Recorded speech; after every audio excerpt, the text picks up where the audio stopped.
আমার সাথে খালি ঝগড়া করে, কথায় কথায় বাপের দেয়া বস্তুর খোটা মারে। দাদা কেন করাইলা আমায় বিয়া, আমি চিন্তায় বাঁচি না।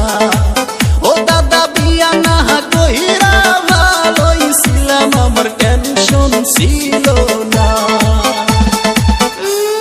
খালি নিজের ডাই কইলো, নিজের ডা মসমসা পর ডা উত্তা।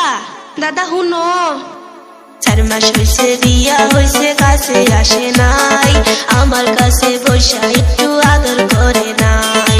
ইনস্টাগ্রামে কনক শেরিক লাইন মারে হাই, হইতে গেলে চুলের খোপায় দইরা যে কথা। দাদা